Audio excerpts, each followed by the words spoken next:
2016년도 전북교육청 공모전 동시부문 최우수 수상을 받은 시 한 편을 여러분에게 소개하고 싶습니다. 제가 이 시를 읽고 많이 울었는데, 가장 받고 싶은 상, 우덕초등학교 6학년 1반 이슬. 아무것도 하지 않아도 짜증 섞인 투정에도 어김없이 차려지는 당연하게 생각되는 그런 상. 하루에 3번이나 받을 수 있는 상, 아침상, 점심상, 저녁상. 받아도 감사하다는 말 한마디 안 해도 되는 그런 상. 그때는 왜 몰랐을까? 그때는 왜 못 보았을까? 그 상을 내시던 주름진 엄마의 손. 그때는 왜 잡아주지 못했을까? 감사하다는 말 한마디 꺼내지 못했을까? 그동안 숨겨놨던 말, 이제는 받지 못할 상 앞에 홀로 앉아 되뇌어 봅니다. 엄마 사랑해요. 엄마 고마웠어요. 세상에서 가장 받고 싶은 엄마상, 이제 받을 수 없어요. 이제 제가 엄마에게 상을 차려드릴게요. 엄마가 좋아했던 반찬들로만 한가득 담을게요. 하지만 아직도 그리운 엄마의 밥상, 이제 다시 못 받을 세상에서 가장 받고 싶은 울 엄마 얼굴 상. 암으로 세상을 떠난 엄마의 얼굴을 그리워하는 초등학생의 동시가 여러분 가슴을 먹먹하게 만들지 않습니까? 있을 때 잘해라는 말이 있죠. 여러분, 있을 때 잘하시길 바랍니다. 우리는 사랑만 해도 부족한 시간인데, 사랑해야 할 사람을 비난하거나 정죄하면서 상처를 주고받고 아파하고 있지 않는지 한번 생각해 보기를 바랍니다. 여러분, 동성애 문제가 왜 이슈가 됩니까? 건강한 엄마, 건강한 아빠의 가정은 그 문제가 이슈가 될 수가 없어요. 그만큼 엄마, 아빠의 관계가 이상해지면 여러분, 그런 죄의 문제가 발생하게 되는 겁니다. 여러분의 가정이 건강한 엄마와 건강한 아빠를 통하여 다음 세대들이 나도 우리 엄마 같은 여자를 만나야지, 나도 우리 아빠 같은 남자를 만나야지, 이런 고백이 있기를 바랍니다. 사랑하는 성도 여러분, 오늘 말씀을 통해서 증거되어지는 하나님의 말씀을 받으셔서 여러분 모두에게 임재하시는 하나님의 압도하신 사랑 때문에 그동안 가정에서, 직장에서, 삶의 자리에서 겪고 아프고 상처난 그 몸과 마음이 위로받으시고 생명을 얻는 회개를 통하여 여러분의 삶의 문제들이 풀어지는 그런 기쁨의 회복의 역사가 임하기를 주님의 이름으로 축원합니다. 축원합니다. 여러분, 하나님의 인도하심 속에서 베드로는 고넬료 집에 있는 이방 사람들에게 복음의 말씀을 전했습니다. 그리고 말씀을 들은 이방 사람들은 예수님을 믿었고 그때 성령께서 임재하셨습니다. 베드로와 함께 온 유대인들은 성령 받으며 방언을 말하며 하나님을 높이는 이방 사람들을 보면서 깜짝 놀랐어요. 그때에 베드로는 부활하신 예수님께서 하늘에 올라가시면서 자기를 비롯한 제자들에게 분부하셨던 말씀을 생각했을 것입니다. 마가복음 16장 15절 16절 말씀을 함께 읽어볼까요? 또 이르시되 너희는 온 천하에 다니며 만민에게 복음을 전파하라. 믿고 침례를 받는 사람은 구원은 얻을 것이요 믿지 않는 사람은 정죄를 받으리라. 아멘. 온 천하에 다니며 만민에게 복음을 전파해라. 믿는 사람에게는 침례를 베풀어라. 이 말씀이 기억났기 때문에 베드로는 만민에게 복음을 전파했고 그 순간에 이방 사람들에게도 성령께서 임재하셨기에 그들에게 침례를 베풀 것을 권합니다.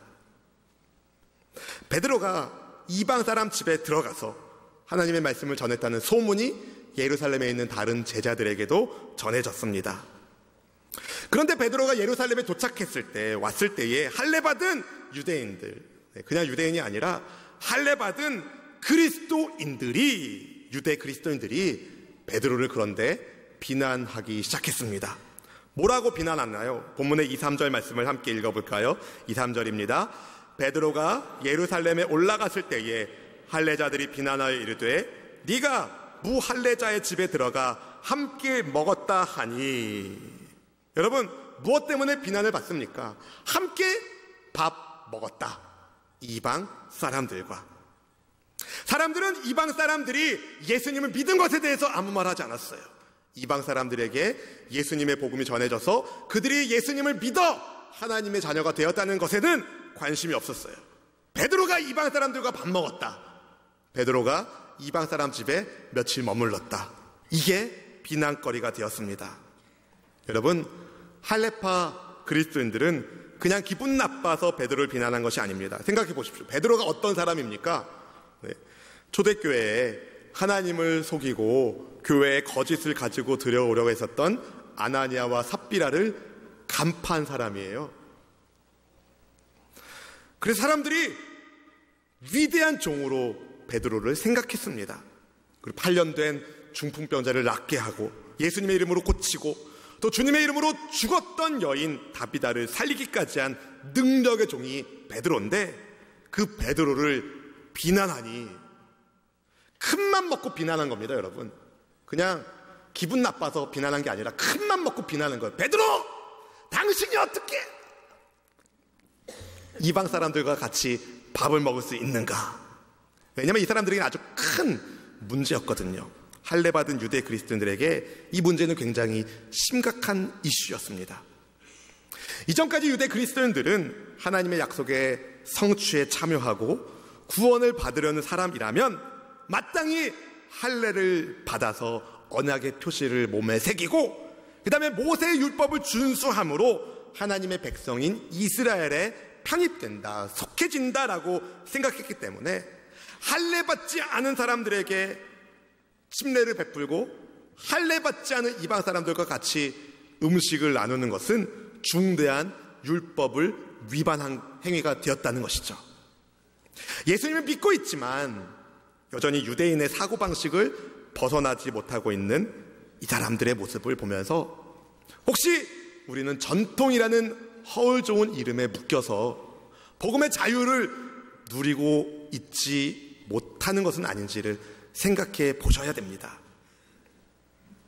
여러분도 우리도 예수님을 믿으면서도 할례 받은 사람들과만 교제하려고 했었던 할례파처럼 나랑 비슷한 배경의 사람들과만 끼리끼리 어울리고 싶어하는 이런 죄의 본성이 있지는 않은지를 보셔야 한다는 것입니다. 여러분, 모든 사람과 더불어 화평함과 거룩함을 따르라는 주의 말씀을 들으시고 그 말씀에 순종하는 여러분 모두가 되기를 주님의 이름으로 축원합니다. 축원합니다. 나랑 다른 문화적인 배경을 가지고 있다 하더라도 우리는 복음 안에서 하나가 될 수 있습니다. 할렐루야. 복음 안에서 우리는 하나가 될 수 있습니다.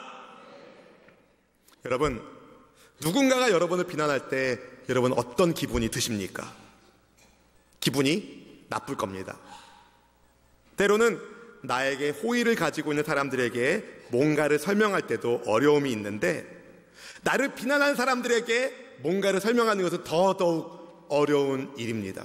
그런데 그런 상황 속에서 베드로가 자기를 비난하는 유대 그리스도인들에게 자초지정을 차근차근히 설명합니다. 먼저 그는 욥바시에서 베드로가 기도하고 있을 때에 하나님께서 보여주셨던 환상에 대해서 말하면서 속되거나 깨끗하지 않은 것을 먹으라고 말하는 그 하늘의 음성에 자기는 그런 걸 먹은 적이 없다고 말했을 때에 하늘로부터 들려온 소리가 무엇인지를 그들에게 말해줍니다. 자기를 비난한 사람들에게 말해줍니다. 본문 9절 말씀 같이 읽어볼까요? 또 하늘로부터 두 번째 소리 있어 내게 이르되 하나님이 깨끗하게 하신 것을 네가 속되다고 하지 말라 하더라. 율법이 부정하다고 말하는 음식을 잡아먹으라는 소리, 그리고 하나님께서 깨끗하게 하신 것을 속되다고 하지 말라는 음성을 3차례 들은 베드로. 베드로가 3번째 들었을 때에 마침 가이사랴에서 자기를 찾아온 이방 사람들을 그가 만나게 되었다고 설명합니다. 성령께서 아무 의심하지 말고 가라라고, 함께 가라라고 말씀하셔서 베드로는 이방 사람 고넬료의 집에 가게 되었습니다. 본문 12절 말씀 같이 읽어볼까요? 성령이 내게 명하사 아무 의심 말고 함께 가라 하시매 이 6 형제도 나와 함께 가서 그 사람의 집에 들어가니. 여러분, 베드로 혼자 간 게 아니라 6 형제도 같이 갔어요. 베드로의 말을 입증해 줄 수 있을 충분한 증인들을 대동하여 고넬료의 집에 간 것입니다. 고넬료의 집에 갔을 때에 베드로는 고넬료의 입을 통해서 천사가 고넬료를 찾아와 욥바에 있는 베드로를 초대해서 구원받을 말씀을 들으라는 지시를 받았다는 말을 듣게 됩니다. 본문 14절 말씀 같이 읽어볼까요? 그가 너와 네 온 집이 구원받을 말씀을 네게 이르리라 함을 보았다 하거늘. 아멘. 고넬료는 하나님을 경외하는 사람으로 소문났고 행실도 올바른 사람으로 많은 사람들을 구제하는 착한 사람이며 칭찬받는 사람이었지만 아직 구원받지 못한 죄인이었어요. 그래서 하나님은 그를 구원하기 위하여, 말씀을 주시기 위하여 베드로를 고넬료에게 보내신 것입니다. 하나님이 나를 보내셨구나, 이걸 확신한 베드로가 그곳에 모여있는 이방 사람들에게 예수님의 복음을 증거했고, 말씀을 전할 때에 성령께서 이방 사람들 가운데 임재하십니다. 그때 베드로가 주의 말씀을 떠올립니다. 본문 16절 말씀 같이 읽어보겠습니다. 16절입니다. 내가 주의 말씀에 요한은 물로 침례를 베풀었으나 너희는 성령으로 침례를 받으리라 하신 것이 생각났노라. 아멘. 주님의 말씀이 생각난 거예요. 성령으로 침례를 받으리라. 주님의 말씀을 말한 베드로는, 생각난 주님의 말씀을 말한 베드로는 할례 받은 유대 그리스도인들에게 이렇게 묻습니다. 본문 17절 말씀 같이 읽어볼까요? 그런즉 하나님이 우리가 주 예수 그리스도를 믿을 때에 주신 것과 같은 선물을 그들에게도 주셨으니 내가 누구이기에 하나님을 등이 맡겠느냐 하더라. 아멘. 하나님께서 예수님을 믿을 때에 주신 성령님, 그 성령님을 선물로 이방 사람들에게 주셨는데 내가 누구이기에 하나님을 맡겠습니까? 베드로를 비난하던 유대 그리스도인들의 말문이 턱 막히게 됩니다. 그리고 그들이 지금껏 가지고 있었던 편견의 벽, 고정관념의 벽이 금이 가고 깨지기 시작합니다. 비로소 하나님의 뜻을 알게 된 그들이 입을 열어 이렇게 고백합니다. 본문 18절 말씀 같이 읽어보겠습니다. 그들이 이 말을 듣고 잠잠하여 하나님께 영광을 돌려 이르되 그러면 하나님께서 이방인에게도 생명 얻는 회개를 주셨도다 하니라. 아멘. 베드로를 막 비난하던 사람들이 이제 하나님께 영광을 올려드리면서 하나님이 이방 사람들에게도 생명 얻는 회개를 주셨습니다라는 고백을 하게 되었다는 것입니다. 유대인의 입을 통하여 이방 선교의 문을 하나님이 여셨어요. 베드로가 연 것이 아닙니다. 하나님이 여셨습니다. 이방인과의 접촉을 부정하다고 생각했던, 율법에 대한 중대한 위반으로 여겼던 이들이 하나님께서 이방 사람들에게도 생명을 얻게 하는 회개를 주셨다는 고백을 하게 하신 것이죠. 여러분, 흔히들 회개는 인간의 행위로만 생각될 위험성이 높습니다. 흔히들 회개는 인간의 회개라고, 인간의 행위라고 생각합니다. 내가 할 거라고 생각합니다. 그런데 본문은 이렇게 이야기하죠. 하나님께서 이방인들에게도 생명 얻는 회개를 주셨도다.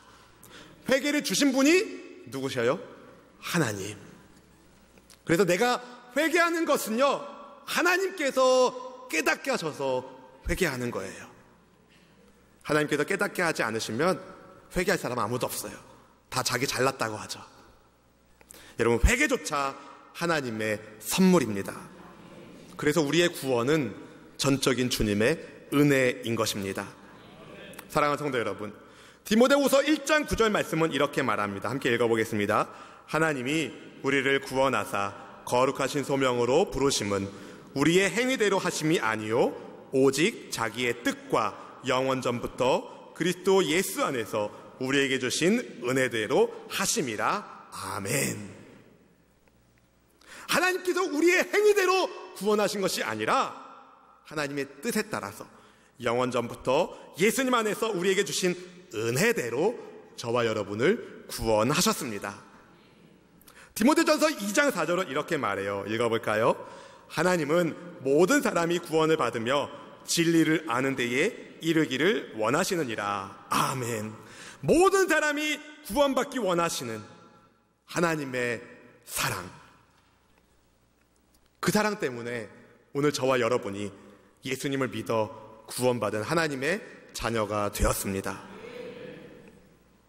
베드로가 아니라 하나님께서 이방 선교의 문을 활짝 여신 것입니다. 모든 사람이 구원받기를 원하신다. 이 하나님의 마음을 알고 주님의 마음을 시원케 해드리는 복음의 증인들이 바로 저와 여러분 되기를 주님의 이름으로 축원합니다. 축원합니다. 여러분, 참된 회개는 인간이 이룰 수 없는 업적입니다. 인간이 이룰 수 있는 것이 아니에요. 참된 회개는 하나님이 주셔야 합니다. 혹시 여러분은 생명을 얻는 회개를 받으셨나요? 여러분, 회개해야 생명을 얻어요. 아직 생명 얻는 회개를 받지 못하셨다면 아직 여러분은 예수님을 믿는 게 아닙니다. 예배당 바깥에도 예수님 믿지 않는 불신자가 있지만 사실은 예배당 안에도 예수님 믿지 않는 불신자가 있습니다. 여러분, 살려면 회개하세요. 예수님을 믿어야 생명을 얻습니다. 예수님을 믿을 때에 생명 얻는 회개를 하나님께로부터 선물로 받고, 이것을 성경은 거듭남, 다시 태어남, born again이라고 말하는 것입니다. 저는 여러분 모두가 거듭난 하나님의 아들, 하나님의 딸 되기를 간절히 바랍니다. 여러분, 거듭나지 않으면 천국 백성 될 수 없습니다. 거듭나지 않으면 지옥에 갑니다. 단 한 번도 지옥 갈 생각하지 마시고 예수님을 믿으십시오. 생명 얻는 회개를 받으십시오. 그럼 하나님께서 은혜를 더하여 주실 것입니다. 모두가 천국 백성 되어 이곳에서 예배하는 모든 성도님들은 다 주님 나라에서도 함께 얼굴을 보기를 주의 이름으로 축복합니다. 사랑하는 성도 여러분, 예수님 믿어 생명 얻는 회개를 받으셨습니까? 여기에 여러분 아멘 하셔야 돼요. 예수님을 믿으십니까? 그렇다면 여러분 생명 얻는 회개를 받으신 것입니다.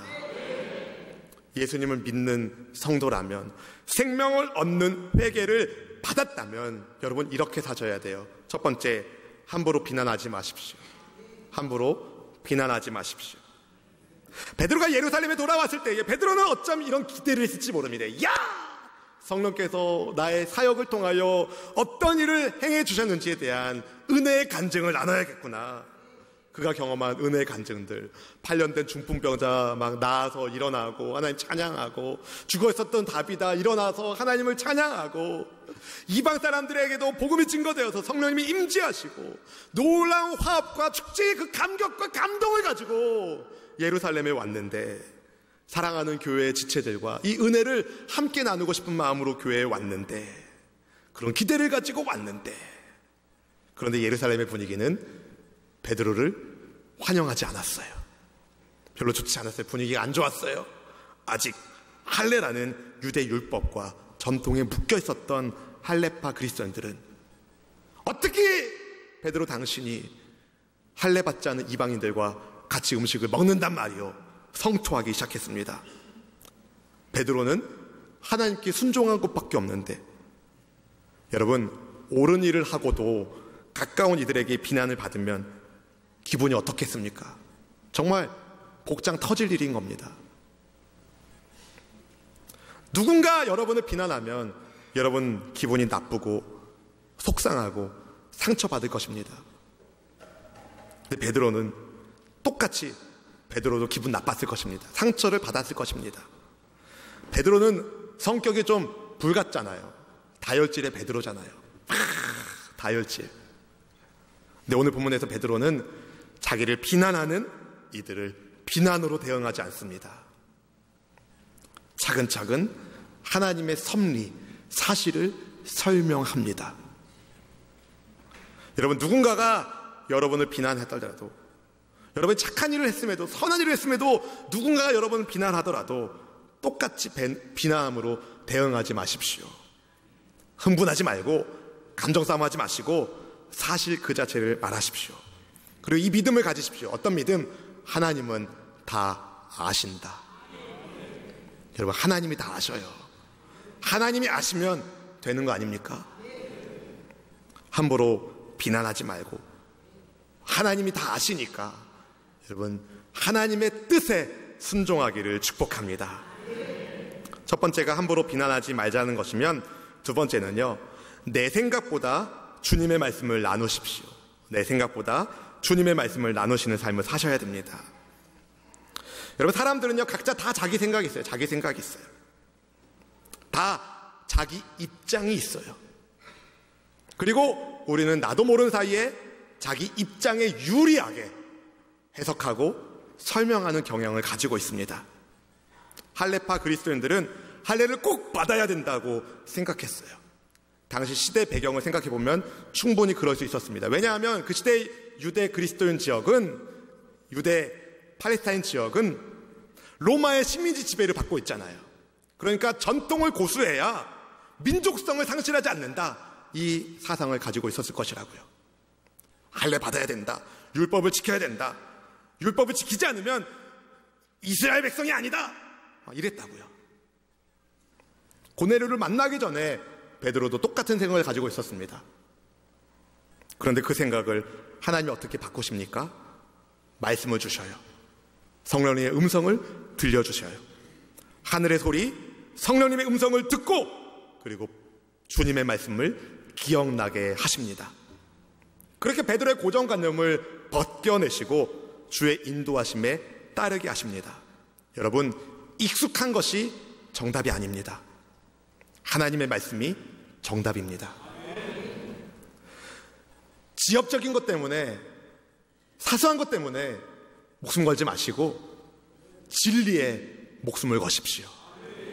내 생각 사소한 것입니다. 하나님의 말씀이 중요합니다. 아무리 내 생각에 이게 좋아 보여도 하나님이 노하면 아닌 거예요. 자신을 비난한 이들에게 베드로는 주님의 말씀이 우선된다는 것을 본문 16절에서 말했습니다. 다시 16절 말씀을 함께 읽어볼까요? 내가 주의 말씀에 요한은 물로 침례를 베풀었으나 너희는 성령으로 침례를 받으리라 하신 것이 생각났노라. 아멘.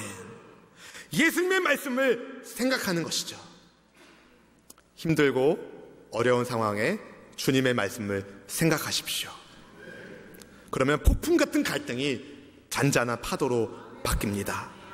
18절 상반절에 이렇게 이야기하죠. 그들이 이 말을 듣고 잠잠하여. 여러분, 내 생각 얘기하면 점점 목소리가 커져요. 그리고 점점 더 마음이 상해져요. 내 생각이 아니라 하나님의 말씀을 나누면 커진 목소리가 잠잠해지고 하나님께 영광을 돌리게 합니다. 우린 다 연약한 존재입니다. 다 말에 실수가 있어요. 특히 가까운 사람들에게 말에 실수를 많이 합니다. 남편은 아내에게, 아내는 남편에게 말 실수를 많이 합니다. 안 하셔요? 사랑하는 남편들이요, 말 한번 잘못해서 고생 많이 하셨죠? 그런 경험 없으셔요? 사랑하는 아내들이요, 말 한번 잘못해서 남편한테 무슨 소리 못 들으셨습니까? 다 그렇다고요. 다 우리는 연약한 사람입니다. 말에 실수가 있으니까 내 생각을 말하려고 하지 마시고 주님의 말씀을 말하십시오. 주님의 말씀을 넣으십시오. 주의 말씀을 묵상하고 읽고 암송하고 하나님의 말씀으로 이야기하십시오. 그 안에 평화가 임하게 될 것입니다. 마지막으로 생명 얻는 회개를 받은 성도라면 모든 순간에 성령님께 순종하십시오. 한번 저를 따라 한번 고백합시다. 성령님께 순종하자. 항상. 언제요? 항상. 베드로는 성령님께 순종함으로 고넬료의 집에 갔습니다. 본문 12절 말씀을 다시 한번 읽어보겠습니다. 12절입니다. 성령이 내게 명하사 아무 의심 말고 함께 가라 하시매 이 6 형제도 나와 함께 가서 그 사람의 집에 들어가니. 아멘. 여러분, 성경이 말하잖아요. 베드로는 성령님께 순종해서 고넬료 집에 갔고, 성령님께 순종해서 거기 모인 이방 사람들에게 복음을 증거했고, 성령님께 순종해서 이방 사람들과 교제했습니다. 그런데 순종한 베드로가 예루살렘에 왔을 때 그는 비난을 받았어요. 무엇을 보여줍니까? 성령님께 순종해도 비난받을 때가 있다. 성령님께 순종해도 일이 꼬일 때가 있다는 거예요. 그러나 힘들어도 항상 성령님께 순종하십시오. 우리 성도님들만큼은 끝까지 성령께 순종하기를 주의 이름으로 축원합니다. 그러면은요, 반드시 말씀드립니다. 반드시 전화위복의 복을 받습니다. 베드로가 끝까지 성령님께 순종했기 때문에 그를 비난하던 이들의 반대의 목소리가 잠잠해지고 하나님을 찬송하는 소리가 점점 커지게 됩니다. 여러분, 의심하지 말고 성령님께 끝까지 순종합시다. 그러면 여러분을 통해서 주님이 영광을 받으실 것이고 여러분의 삶에 형통의 복이 반드시 임하게 될 것입니다.